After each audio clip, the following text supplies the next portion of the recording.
अस्सलाम वालेकुम दोस्तों, कैसे हैं सब। आज हमारा जो टॉपिक है वो है electric field and it's intensity. तो देखिए, सबसे पहले हम डिफाइन करते हैं कि इलेक्ट्रिक फील्ड कहते हैं कैसे। Electric field the region surrounding a charge in which it exert the force of attraction or repulsion on another charge is known as electric field. अच्छा, आप लोगों ने देखा होगा कि आपके पास एक मैग्नेट होते हैं, उसके इर्द गिर्द जितने रीजन होते हैं ना, जहां तक वो मैग्नेटिक कोई मैग्नेटिक मटेरियल जब आप उसके नजदीक ले आते हैं और वो उस पर अपना मैग्नेटिक फोर्स लगाते हैं, तो उसको हम कहते हैं कि ये इसका रीजन है।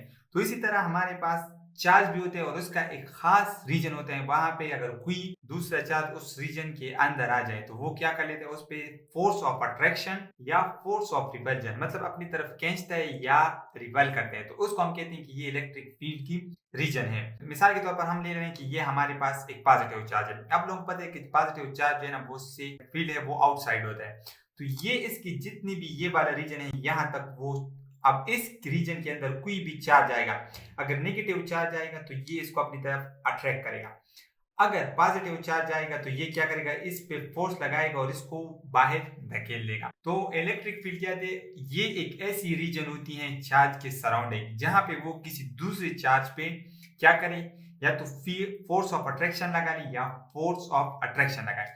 अच्छा, अब हम पढ़ते हैं ना, ये इससे देखिए, इससे हमें ये क्लियर नहीं होता कि वो कितनी फोर्स लगा रहे हैं, क्या कर रहे हैं, कुछ भी कर रहे हैं, उससे हमें सिर्फ पता नहीं, हमें सिर्फ ये पता चला है कि वो बस फोर्स लगा रहे हैं। तो इसको अच्छी तरह डीप समझने के लिए, मतलब कितनी फोर्स लगा रहे हैं, कितनी उसकी मैग्नीट्यूड कितनी होगी, तो उसके लिए हमें जरूरी है कि हम समझे इलेक्ट्रिक फील्ड इंटेंसिटी, मतलब इलेक्ट्रिक फील्ड इंटेंसिटी कहते हैं किसी को। अच्छा, to find the intensity of electric field of any charge q, आपके पास कोई भी चार्ज है, मतलब मिसाल ले लें पॉजिटिव चार्ज और इसको हमने नाम दिया कि ये क्यू चार्ज है। हम इसकी इलेक्ट्रिसिटी फाइंड करने के लिए हम क्या कर लेते हैं, कोई दूसरा चार्ज हम इसके करीब लाएंगे, और वो जब करीब लाएंगे तो वो इस पे या अट्रैक्शन करेगा या रिपल्जन करेगा। तो we have bring another small charge q naught, हम एक छोटा सा चार्ज क्यू नॉट इसके करीब लाएंगे in the region of charge q, q की रीजन की। मिसाल के तौर पर ये वाला इसका रीजन है, हम इस रीजन के करीब दूसरा चार्ज क्यू नॉट लाएंगे। अब ये जब आएगा तो ये इस पे फोर्स ऑफ अट्रैक्शन या फोर्स ऑफ रिपल्जन लगाएगा। तो ये हम ऐसा कर लेते हैं कि ये दोनों सेम ही है, मतलब दोनों पॉजिटिव है, तो ये फोर्स ऑफ रिपल्जन लगाएगा। Intensity is the measure to be the known as the source charge. अच्छा, जिसकी हम इंटेंसिटी मालूम करना चाहते हैं, मतलब जो क्यू चार्ज है, उसको हम कहते हैं कि हमारे पास क्या है, सोर्स चार्ज है। And the another charge will be brought nearer to the source charge is called test charge. और जो चार्ज हम इसके करीब ला रहे हैं वो उसका होगा टेस्ट चार्ज। टेस्ट चार्ज की मदद से हम इसकी इंटेंसिटी डिफाइन करते हैं। अच्छा, हम इस इंटेंसिटी को हम इस तरह डिफाइन करते हैं, the force of source charge per unit test charge is known as electric field intensity. मतलब क्या है कि जो आपके पास ये सोर्स चार्ज है ना, क्यू वाला, क्यू सोर्स चार्ज है, आप इसकी सराउंडिंग में, ये इसका सराउंडिंग है, इसके करीब जो चार्ज आ रहे हैं वो इस पे जितना चार्ज लगा रहे हैं ना, तो उसको हम कहते हैं ये क्या है, इसकी इंटेंसिटी है। अब देखिए, मैथमेटिकली हम इसको इस तरह लिखते हैं, E is equal to F divide by q. अब एफ वो जितनी फोर्स लगा रहे हैं और वो सोर्स चार्ज उस पर डिवाइड कर ले।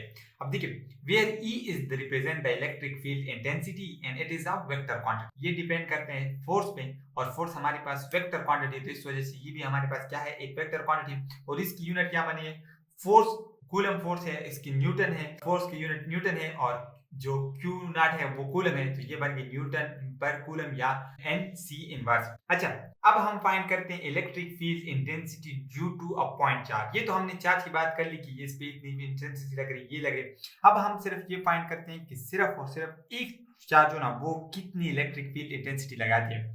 तो देखिए, as we know that the electric field intensity is equal to, देखिए हमारे पास हमने अभी फाइंड कर लिया कि इलेक्ट्रिक फील्ड इंटेंसिटी हमारे पास बराबर है E is equal to F divide by q naught. ये हमारे पास इक्वेशन 1 बन गई। हमने देखिए पहले से हमने कूलम्स लॉ डिफाइन किया, अगर आप लोगों ने नहीं देखी तो वो जाके जरूर देखें। उस पे हमने ये फार्मूला डिराइव किया था कि एफ इज इक्वल टू के क्यू1 क्यू2 डिवाइड बाई आर स्क्वायर। वहां पे हमने इस तरह लिखा था, लेकिन यहाँ पे हमने इस तरह लिखा है कि q naught divide by r square. देखिए, ये क्यू नॉट इस वजह से लिखे हैं कि ये दोनों टेस्ट चार्ज हैं और इन पे जो फोर्स लग रही है वो इसके बराबर है, इस वजह से यहाँ पे इन Q2 की जगह पे हमने Q नॉट लिख लिया। अब हम क्या कर लेते हैं कि इस 2 वाली इक्वेशन के वैल्यू उठा के इस इक्वेशन 1 पे डाल लेते हैं। तो देखिए, इस तरह बन जाएगा कि E K के अपनी जगह पे आया, एफ की जगह पे हमने क्या कर लेना है, क्यू नॉट आर स्क्वायर और क्यू नॉट अपनी जगह पे, तो ये क्यू नॉट और क्यू नॉट कैंसिल हो जाएंगे और इस तरह आपके पास इसकी वैल्यू आ जाएगी k q divide by r square, और इससे आपके पास जो वैल्यू बन गई वो हमारे पास बन रही है unit vector. The above equation show that the electric field intensity of a point charge। अच्छा, जो हमारे पास above equation है ना, ये हमें शो कर रही है electric field intensity point charge की, और ये क्या है, ये हमारे पास एक वेक्टर क्वांटिटी है और इसकी जो डायरेक्शन है ना, वो its direction is in the direction of force, और इसकी डायरेक्शन जो है ना वो फोर्स की डायरेक्शन की होगी।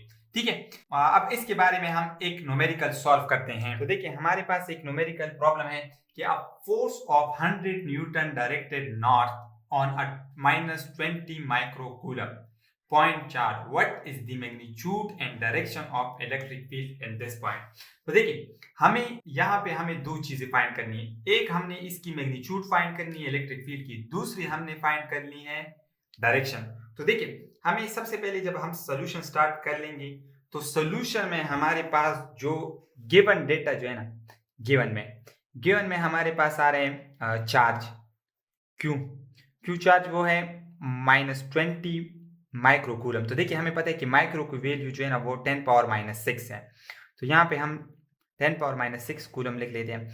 फोर्स हमें ऑलरेडी गिवन है, फोर्स कितना है, वो है 100 न्यूटन। हमने फाइंड करनी है इलेक्ट्रिक फील्ड इंटेंसिटी, रिक्वायर्ड हमारे पास ये है। तो देखिए हमें पता है एज वी नो दैट जो इलेक्ट्रिक फील्ड इंटेंसिटी है वो बराबर है F डिवाइड बाय Q। यहाँ पे क्या कर लेते हैं, हम पुटिंग वैल्यूज कर लेते हैं, वैल्यूज को पुट कर लेते हैं। तो देखिए E बन जाएगा 100 डिवाइड बाय -20 10⁻⁶ कूलम ऊपर न्यूटन है।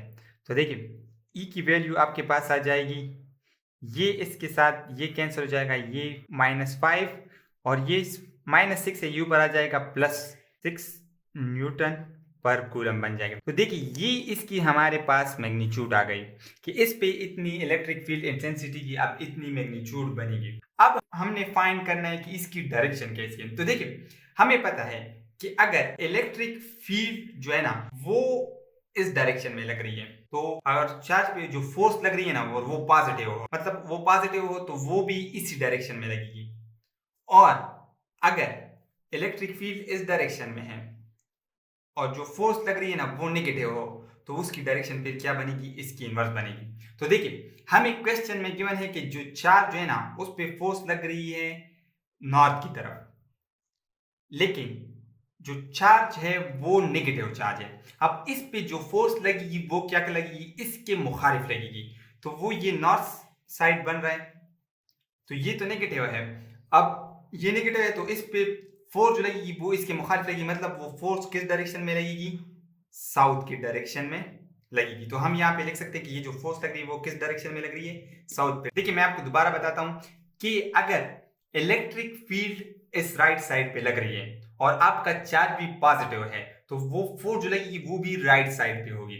लेकिन अगर आपका इलेक्ट्रिक फील्ड राइट साइड पे लग रही है और आपका चार्ज जो है ना वो नेगेटिव है, तो आपकी जो फोर्स होगी वो उसके अपोजिट डायरेक्शन में लगेगी। तो यहाँ पे देखिए क्वेश्चन में हमें गिवन है कि जो चार्ज है वो नेगेटिव है, चार्ज नेगेटिव है, अब उसकी जो फोर्स लग रही है वो किस नॉर्थ साउथ पे डायरेक्टेड है फोर्स, तो अब इसकी जो इलेक्ट्रिक फील्ड है वो इसकी अपोजिट होगी। तो अपोजिट का मतलब क्या है कि वो कौन सी डायरेक्शन में होगी, साउथ की डायरेक्शन में होगी। ठीक है, तो इस तरह ये आप कुछ क्वेश्चन अगर आपके ज़हन में आ रहे हैं तो वो क्वेश्चन हमें कमेंट में बता रहे हैं, हम सॉल्व करके आपको दे देंगे। Thank you, Allah Hafiz.